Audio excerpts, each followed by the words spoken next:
On that note of healthcare, I know you have been a strong supporter of association health plans, one of our top priorities here at CBIA to try to lower those costs for healthcare. What other items are you looking at this session to help affordability for small business owners and ultimately the residents of the state?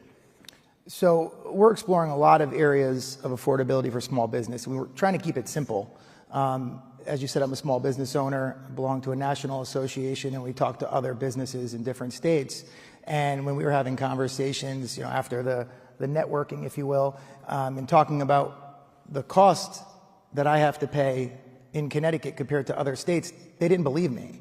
And it's not just the cost for the license, the insurance, just the way it's set up. Everybody has to be an employee. You can't have a 1099 in my specific industry. The other states didn't have the red tape and the high cost of doing business. One of the things that Senator Fazio and myself put forward, and we made it pretty far, but to get rid of the license fees, we have to pay to go to work. We need the licenses, we need the accountability from a consumer protection perspective, but it doesn't have to be that expensive.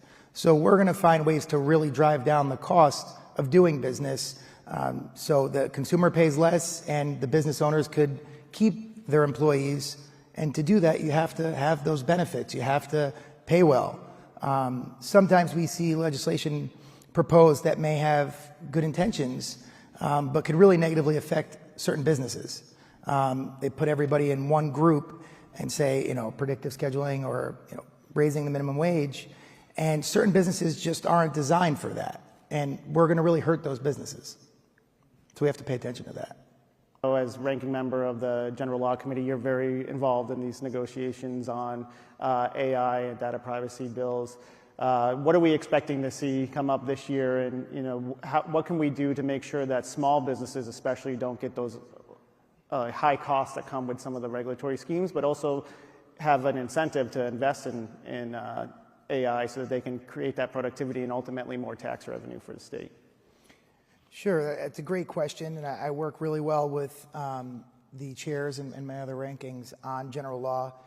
It's a great committee, but these are big issues to tackle, not just AI, but many other ones that are rather complicated. And AI is extremely complicated. We're lucky we have James Maroney, Senator Maroney.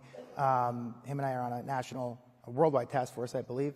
And we're learning what's going on across the country and in other countries. And what we're seeing is it really could be a valuable tool to streamline processes. A lot of people are worried about implementing AI. It's going to get rid of the workforce.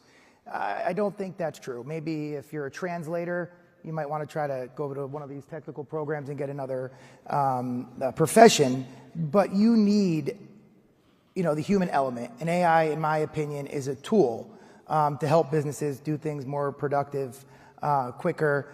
You can work, my father says, work smarter, not harder. AI is a great example of that. And if you know how to use it, it could be very valuable. But there are times that businesses are using it and you don't even realize it. And that was one of the concerns I had with the AI bill the last 2 years, is punishing someone for something they have no idea they're doing or using. So we need to make sure that we're not going to add another, obstacle or cost or penalty for doing business here in Connecticut, because we could see not only small businesses, but big businesses moving out of the state, or maybe, again, it gets too expensive. You see a lot of businesses close because of how expensive it is. And if we're going to overregulate AI, I think it will hinder the successful use of it in the future, and also hurt businesses. And James and I have spoken, and we're trying to find a way to find that balance, have that consumer protection piece, and not hurt our businesses. So I look forward to continuing to do that. And I'll make sure that we're not going to have an unintended consequence of a piece of legislation around AI. Another area where you hear a lot from businesses was on the trades and the apprenticeships that are necessary to get these young people into these trades. And one of the things that I know you worked on in a very bipartisan way last year was apprenticeship ratio relief and the importance of having that to get young people into the trades. Do you want to kind of talk about that issue and how important it is to get people into the trades to be workforce ready? Yes, absolutely. Even before getting them into the trades, it's really educating them at a young age, so they don't come out of high school not knowing what to do and say, I'm going to go to college for 4 years to figure it out. and then they realize they're going to go into a trade where they didn't need that, or in manufacturing, which is a great career.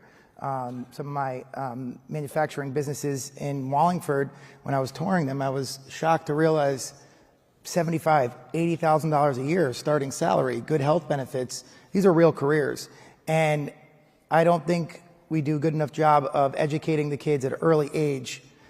We did propose and pass legislation, I think it was 3 years ago, really push this forward.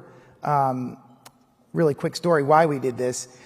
Went to Wallingford School, and there was a little training or class in the gym. They set up a bunch of little tables, give the students an envelope with fake money, and they had to go pay their bills. And we were walking around watching the kids do this, and they didn't realize they had to pay for a cell phone. That's like, you know, and they're about to graduate. And that's not just in that one school. I'm not embarrassing one of the towns in my district. It's everywhere. The kids don't realize what it's like to live, how to balance a checkbook, what they have to pay for, what interest is. And that combined with one of the kids telling me my father's a podiatrist, I want to go be a podiatrist when I get out of school. And I'm like, oh, so you like feet? He's like, no, I hate feet. And I'm like, you might want to, know what you're getting into. So really educating them at a young age, showing them that there's many careers that you don't need to go to college. If you want to be a lawyer or a doctor, by all means, it's a good investment. But we see a lot of kids not utilizing their college degrees and having all this debt, which makes it that much harder to afford a house, childcare. So that's something that we really have to pay attention to. And then have those resources to get them into these trades. One of the issues we have a lot of skilled workforce that's about to retire in our trades, plumbers, electricians. And in Connecticut, we had a 3-to-1 ratio. So you would need 3 journeymen to 1 apprentice, where other states it was 1-to-1. And it's been a problem for 40 plus years. And we were able to come together and solve that problem. Now we're seeing all the kids that we pushed into the trade schools now finding apprenticeships. They couldn't find it, union or non-union. And I thought that was really good. It was a way to address a problem. But there's a lot of other simple solutions to start to open up the door for our young children to find paths into meaningful careers. And that's something that we really have to do. And the governor put a lot of money into workforce development, over $100 million, to the point with transit and all these other programs and resources we have in Connecticut. It's making sure people are utilizing them. There are a lot of programs that just aren't getting utilized to their full potential. A lot of nonprofits that do great work but are doing the same thing.